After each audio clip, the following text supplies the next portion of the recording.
Okay, I'm dog sitting, so I'm hoping that nobody goes too crazy while I'm doing this, but um, something that surprised me about this Color of Law video, I didn't know anything about the history of public housing, how it started as like moderately rich people, like working class families living there, and then how that became like a concentrated place for lower income people. I didn't know anything about that.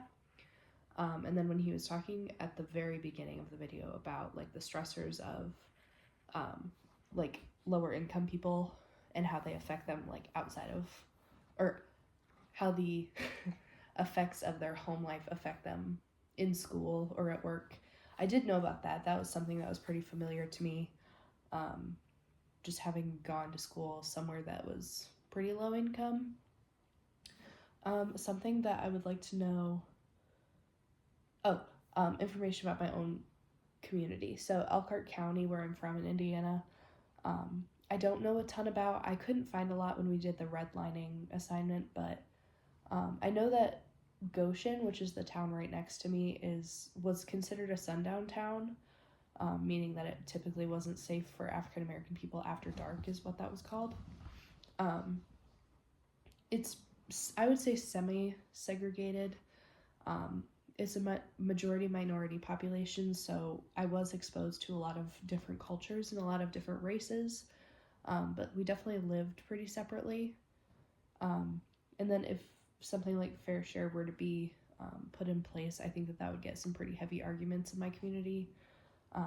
We tend to not like to help our neighbors when things like that arise. I know my senior year we were trying to pass a referendum for my school just to get more technology and things for students, and we couldn't get that passed even though it was supposed to be less taxing, just used differently. People don't have a lot of comprehension behind money where I'm from, and they don't really like to spend it if they don't have to. Missing arguments, I would say, if anything, I thought that maybe just a perspective from like a housing policy person would be interesting, policymaker. But otherwise, it seemed like a pretty sound argument to me.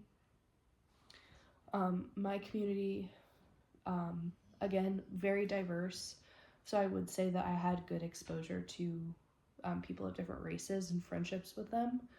But I definitely found that, like, compared to other people I knew, I was more separated from that because I was in the honors program from first grade on, and that tended to be more white people, so I definitely didn't have quite as much diversity as some of my other peers. Something I'd like to learn about Elkhart, again, I just wasn't able to find a lot of history. I don't really know a lot about it, why we are there, how it became as segregated as it is, or how the segregation happened. I don't know a lot about that. I couldn't find a lot of information about it, so I'd like to learn more about that. And then getting facts wrong. I cannot say I was super surprised that the judge had gotten some facts wrong or had twisted things to sound like how he wanted them to.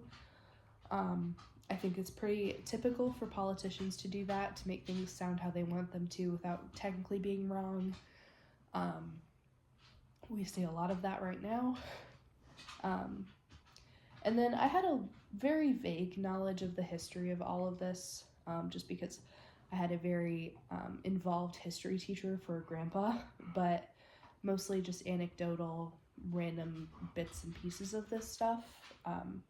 So it was interesting to learn some more in depth about how segregation and separation has affected populations and even how it's still affecting them now. So, yeah.